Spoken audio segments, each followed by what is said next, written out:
A'udhu billahi minash shaitani rrajim. Bismillahir rahmanir rahim. Alhamdulillah wassalatu wassalamu ala rasulillah wa ala alihi wa sahbihi wa man wala, amma ba'd. Lavdi, falënderimi dhe adhurimi i takojnë Allahut, krijuesit absolut të gjithësisë, vetëm atij mbështetemi dhe vetëm prej tij kërkojmë faljen e mëkateve tona, mbulumin e tmetave tona si dhe pranimin e veprave tona. Ndërkaq salavatet, selamet dhe përshëndetjet më të përzemërta dhe më të sinqerta çdo herë dhe pa ndërprerje i adresoj Muhammed Mustafa alayhi salatu wassalam, familjes së tij, shokëve të tij dhe gjithë pasuesve të traditës së tij deri në ditën kur nuk do të ekzistojë më kjo gjësi. Vëllezër të nderuar dhe motra të respektuara, vazhdojmë me këshillat e mbrëmjeve të këtij Ramazanit bekuar, me shpresë që Allahu i Madhërisëm gjitha ibadetet tona të deri tanishme t'i ketë pranuar, dhe me uzdajt e ka i që ditët e mbetura të na stolisen me ibadetet shtuara dhe gjithashtu të pranuara. Një prej argumenteve më të drejtë për drejta që dëshmon për besimin ton të realt në Allahun e Madhërisëm është edhe tevekuli apo mbështetja në Allahun subhanahu wa taala. Mbështetja në Allahun e Madhërisëm e nënkupton mbështetjen e plotë të zemrës tek krijuesi i saj, duke i ndërmarrë shkaqet e lejuara. Pra mbështetja në Allahun nuk është as dorëzim pasiv e as dembelizëm, por është bashkim i besimit të fortë me përpjekjen reale. Thënë ndryshe, mbështetja në Allahun subhanahu wa taala është besimi i zemrës dhe veprimi i trupit. Nëse dëshirojmë ta thjeshtsojmë edhe më tepër, në mënyrë që ta kuptojmë realisht se çfarë nënkupton mbështetja në Allahun e Madhërisëm, në radhë të parë duhet ta dimë se çdo gjë i takon Allahut të Madhërisëm. Dhe duke qenë se çdo gjë i takon Allahut, atëherë çdo gjë është në dorën e Allahut. Por ky është besimi themeltar i mbështetjes në Allahun e Madhërisëm. Derisa nuk e kuptojmë se çdo gjë vije prej Allahut dhe çdo gjë është nën urdhrat e Allahut, atëherë nuk mund ta kemi mbështetjen tek Allahu si duhet. Ndërkaq besimi i realt dëshmohet vetëm përmes mbështetjes reale në Allahun e Madhërisëm. Kur ne kemi parasysh se çdo gjë është në dorën e Allahut dhe çdo gjë menaxhohet nga Allahu, kontrollohet nga Allahu, atëherë zemra jonë e ka të pamundur që të mos ia dorëzojë çështjen atij. Për këtë arsye, zemra e besimtarit të sinqert, pa marrë parasysh se në çfarë rrethana jetësore mund të jetojë, ai çdo herë çështjen ia dorëzon Allahut. Dhe një prej kuptimeve të qenit musliman është i nënshtruar ndaj Allahut. Pra kur ti ia dorëzon tërësisht qenien tënde Allahut subhanahu wa taala, sepse ti e din mirëfilli se çdo gjë vije nga Allahu dhe çdo gjë që vije nga Allahu vije për urtësi hyjnore.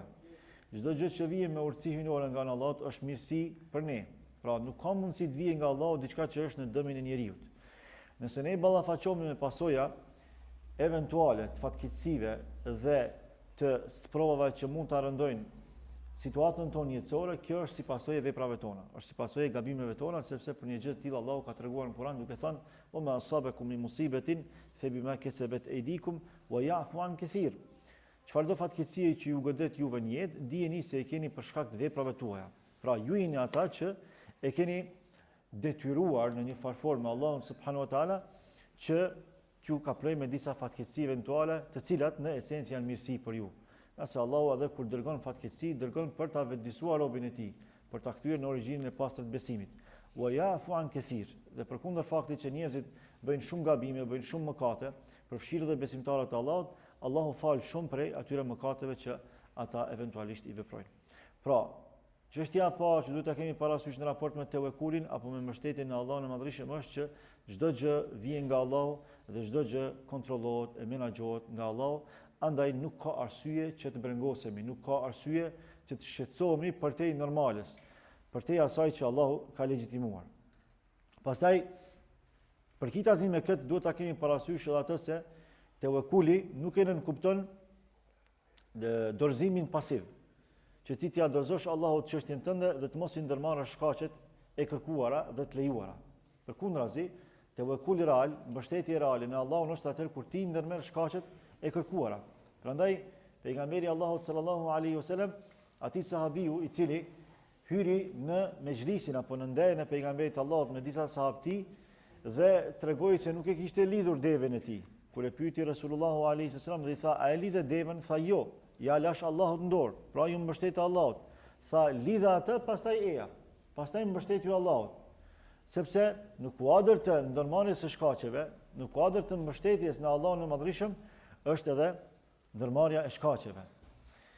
Në anën tjetër, kur Omeri radhiyallahu anhu i pa një ditë për ditë disa djemë të ri teksa qëndronin në xhaminë e profetit Muhammed sallallahu alaihi wasallam dhe po bënin dhikr, pra po bënin diçka fisnike, po bënin ibadet. Ai u tha, çfarë bëni ju këtu? Ishte kohë e ditës, kohë e aktivitetit, kohë e energjisë. Tha, ne po e përmendim Allahun. Tha, po pse nuk dilni, tha ju, me punu, me gjallnu, me aktivizu? Tha, ju kemi mbështet Allahut, wa fis samai rizqukum wa ma tu'adun. Allahu në Kur'an, në qiell e keni rrezikun, furnizimin dhe atë që u është premtuar juve. Atëherë Omeri u tha, a keni pa ndonjëherë që bie ari dhe argjend nga qielli? A ka ndodhur ndonjëherë myra pe lartit juve ari argjend? Jo, dilni, punoni e mos e vdisni fenë juaj. Pse? Kjo nuk është tewakkul, kjo është tawakkul. Kjo është dorëzim pasiv. Dhe dorëzimi pasiv në Islam nuk përbën fetari, nuk përbën devotshmëri. Prandaj neve na takon me i ndërmarr shkaqet. Nuk ka shembull më konkret se sa vet figura Muhammed Mustafa sallallahu alaihi wasallam, i cili vet ka dal, vet ka punu, vet ka gjallnu, nuk ka prit pe Allahut, pe qiellit me i qushim, ndonse ka pas mundësi me bëni gjë të tillë, vetëm sikur ta luste Allahun, ka qenë pejgamberi i Allahut, madje më i dashur i Allahut, Allahu do t'i sillte atij ushqim nga qielli. Por ai ka ndërmarrë gjitha shkaqet e nevojshme për m'ia treguar dhe m'ia dëshmuar Allahut mbështetjen e plot që e ka pasur tek ai.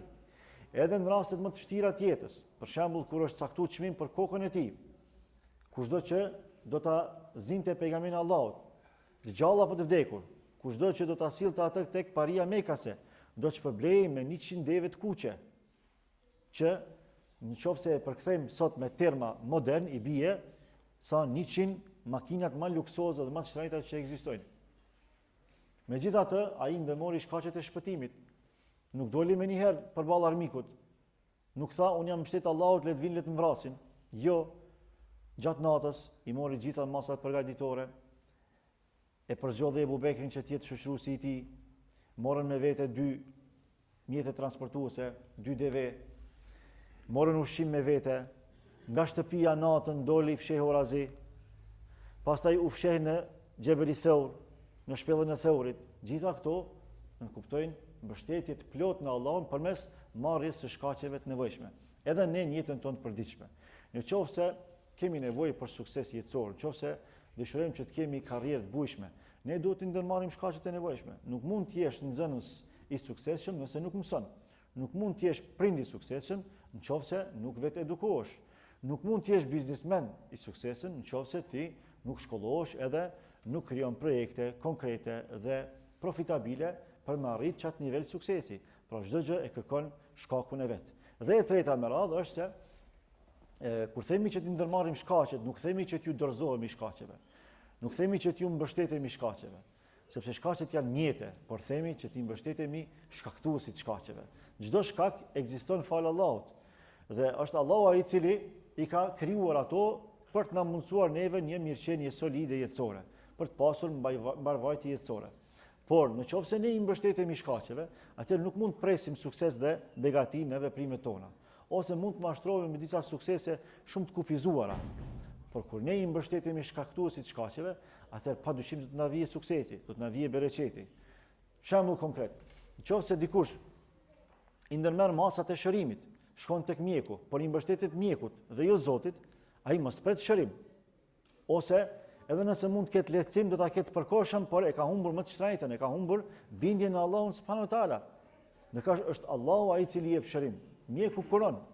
Ose nëse dikush shkon te hoxha me i këndu rukje, mos pret që hoxha shëron, ose tani u mbështeta hoxhës sepse hoxha është njëri i ditur dhe ka kompetenca për me trajtu një person të sprovuar nga gjëra të caktuara, qoftë siher, qoftë mësysh apo diçka tjetër. Jo, edhe mjeku për nga ana fizike ai kuron, edhe hoxha për nga ana metafizike ai kuron. Është Allahu ai i cili shëron. Dhe shërimi është kompetencë dhe e drejtë absolute vetëm e Allahut subhanahu wa taala. Kush është kulminacioni i mbështetjes në Allahun e Madhërisëm? Është kur tërë çështjen tënde ja dorëzon Allahut, pa më parasysh se në çfarë situate dhe në çfarë gjendje jetësore je. A je në gjendje të paqes apo të luftës? A je në mirëqenie shëndetësore apo je duke u sprovuar me smundje të rëndë? A je në varfëri apo në pasuri? Në çfarëdo situate që t'jesh, ti ndërmerr gjitha shkaqet e nevojshme, madje maksimale, pastaj çështjen ja dorëzon Allahut subhanahu wa taala me bindje të plot se pas kësaj do të vijë suksesi, se pas kësaj do të vijë begatia. Pastaj nuk duhet që çdo herë suksesin ta përkthejmë në vlera të larta numerike. Pra, jo çdo sukses vjen me numra apo me sasi. Ndonjëherë sukses është mos më ta dhon Allahu ato që ti e kërkon, sepse kjo është më e mira për ty. Dhe vetëm Allahu e din se çfarë realisht neve na bën dëm dhe çfarë na bën dobi. Prandaj sahabët e nderuar nuk po flasin për pejgamberët, ja po shkojmë tek niveli që është i arritshëm për ne. Ata kur i ndërmerrnin shkaqet e nevojshme, pastaj çështën ja dorëzonin Allahu subhanahu wa taala, nuk brengoseshin, nuk mërziteshin pastaj se çfarë u vije prej rezultateve, sepse ishin më së të bindur se çfarë do të vije është në të mirën e tyre. Pra, nëse dikush i ka kërkuar Allahut martesë me një person caktuar, dhe ajo nuk i ka ardhur, kjo ka qenë më e mira për ty. A i ke ndërmarrë shkaqet e martesës? Po. A i ke dorëzuar çështjen e Allahut? Po. A nuk është bë ajo? Kjo ka qenë më e mira për ty. Nëse dikush e ka filluar një projekt, biznesi, një punë caktuar, i ka ndërmarrë gjitha shkaqet e nevojshme. Pastaj çështjen ja ka dorëzuar Allahu subhanahu wa taala plotësisht. Edhe nëse i ka dështuar biznes, le të jetë i bindur se këtu ka qenë suksesi i tij. Ku e dim ne se ku fshihet dështimi ynë? Njëjtësisht nuk e dim se ku fshihet suksesi ynë. Neve na takon me ndërmarrë shkaqet e nevojshme, çështën ja dorëzuar Allahu subhanahu wa taala, pastaj Allahu e merr përsipër kauzën tonë, çështjen tonë, madje edhe të ardhmen tonë. Dhe nuk ka mundësi Allahu i madhërisëm me lënë një rob të vetin. Keq pasi që ai ndërmerr gjitha shkaqet e kërkuara nga ana e tij, sepse ai ka garantuar për një gjë të tillë. Allahu thotë: "Wa man yatawakkal 'ala Allahi fa huwa hasbuh." Kushdo që i mbështetet te Allahut plotësisht dhe drejtësisht, i mjafton Allahu atij. Në një farë formë Allah dëshiron të na tregojë neve se o besimtarët e mi, në momentin kur ju i ndërmerrni gjitha shkaqet e nevojshme në jetën tuaj, qoftë për një çështje të caktuar, qoftë për gjithë kauzën tuaj jetësore, dhe pastaj ja dorëzoni çështjen e Allahut, ju mjafton Allahu. A ka nevojë robi me pas ndihmtar tjetër përpos Allahut? S'ka, s'pak nevojë. A është dikush që mundet me na ndihmu neve më mirë se sa Allahu? Absolutisht nuk është. Andaj pse me u shqetësu? Pse me u brengos? Kur i marrim shkaqet, kur i përmbushim përgjegjësitë tona, karshi Allahut, pastaj çfarë do që të vijë, kjo është më e mira për ne. Nëse dikush është smur, e ka sprovuar Allahu, madje në lule të rinis, ai nuk duhet më u shqetësu. Ajo ka ardhur prej Allahut. Çka do të më bë? Do të më ndërmarr gjitha shkaqet e nevojshme të shërimit, sepse kjo është prej mbështetjes në Allahun e Madhërisëm. Por nëse nuk shërohemi, a është fundi i botës? Absolutisht jo. Çka nëse përmes kësaj smundje Allahu na ka hap një derë përfitimi që ne nuk mund ta shohim, ne nuk mund ta njohim? Çka nëse Allahu përmes kësaj sprove neve është duke na garantuar xhenetin, por ne nuk po e vrejmë? Çka nëse Allahu përmes kësaj sprove është duke na mbrojt pe gjunave që kishim shumë më i bë sikur të ishim të shëndetshëm? Dhe Allahu e din më mirë për ne se çfarë është në dobin tonë. Prandaj pejgamberi Allahut sallallahu alaihi wasallam kur flet për tawakkulin thotë kësaj: "Law kuntum tatawakkaluna 'ala Allahi haqqa tawakkuli, la ruziqtum kama yurziqu at-tayr, taghdu khimasan wa ta'udu bitana." Sikur ti mbështeteshit Allahut me mbështetje të plot, stabile, të fuqishme, do të furnizoheshit sikur se furnizohet zogu, i cili del bark zbrazur dhe kthehet bark plot. Pra po flet Allahu për një prej krijesave më të dobta. Zogu është një prej krijesave më të dobta. Kushdo që kalon për egërsirave mund ta ketë gjah zogun. Se është krijesë e dobët. Megjithatë nuk mërzitet zogu kur del për kërkim të furnizimit, sepse e di që e ka të garantuar nga ana Allahut subhanahu wa taala.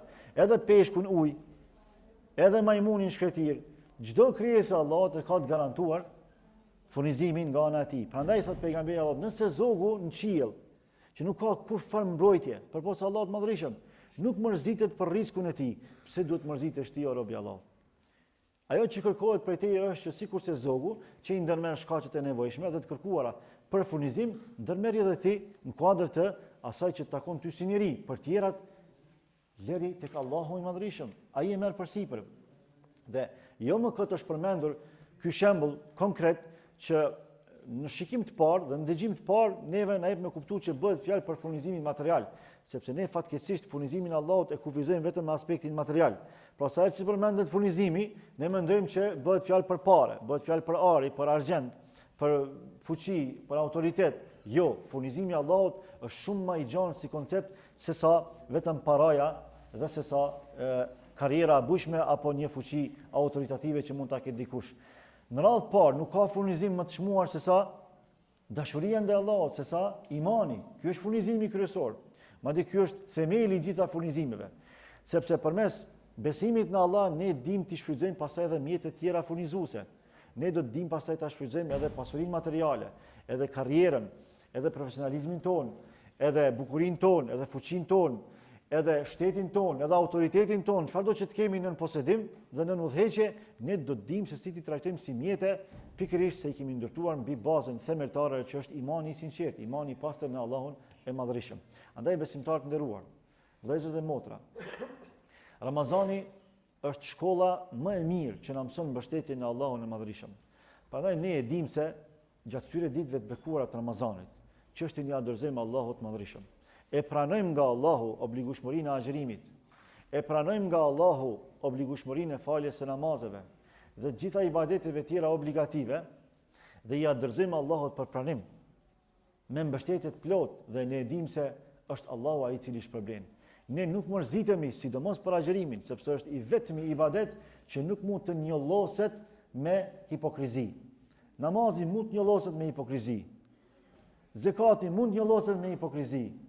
Edhe shumë ibadete tjera, por agjërimi nuk mund të njolloset. Agjërimi bëhet kryekput për Allah. Prandaj edhe në hadithin kutsi ka thënë Allahu i Madhërisëm as-sawmu li wa ana ajzi bi. Agjërimi është kryekput për mua dhe vetëm unë shpërblej për ta, sepse agjërimi nuk mund të maskohet, agjërimi nuk mund të fshihet, agjërimi nuk mund të njolloset me diçka që e prish ata. Dhe në kuadër kësaj, kur ne i dorëzohemi Allahut plotësisht, qoftë përmes ibadeteve, qoftë në mirëqenie, qoftë në sprova apo në fatkeqësi, ne realisht jemi duke dëshmuar për besimin e sinqert në Allahun e plotfuqishëm, sepse nuk ka argument më të qartë, më drejt për drejt të besimit ton, të sinqert në Allahun e Madhërisëm se sa mbështetja. Nëse dëshirojmë ta dimë se sa e besojmë Allahun fuqishëm përmes emrave dhe cilësive të tij, përmes asaj që Allahu tregon për vetveten e tij, atë e bëjmë përmes tevekulit, përmes mbështetjes në Allahun e Madhërisëm. Pra, sa më të mbështetur tek Allahu që të jemi, sipas asaj që Allahu kërkon dhe sipas asaj që profeti i Zotit alayhi salatu wasallam na mëson, aq më besimtar do të bëhemi. Në të kundërtën, nëse nuk kemi mbështetje të plotë tek Zoti, duke i ndërmarrur gjitha shkaqet e nevojshme dhe duke mos ju mbështetur shkaqeve, sado të fuqishme që të jenë ato, por shkaktuesit të shkaqeve, aq më besimtar do të bëhemi në raport me lartë madhërinë e tij. Lutim Allahun që të jemi për besimtarve më të mbështetur tek Allahu i Madhërisëm. Lutim Allahun që të jemi besimtarë që kur nuk ndikohemi nga rrethanat, qoftë fuqisë apo dobësisë, që ta humbim këtë mbështetje në Zotin plotfuqishëm, përkundrazi, sa më shumë që sprovohemi, sa më shumë që ngritemi, sa më shumë që avancojmë në jetën tonë, aq më tepër do t'ia dëshmojmë Allahut se i mbështetemi vetëm atij dhe askujt tjetër posti.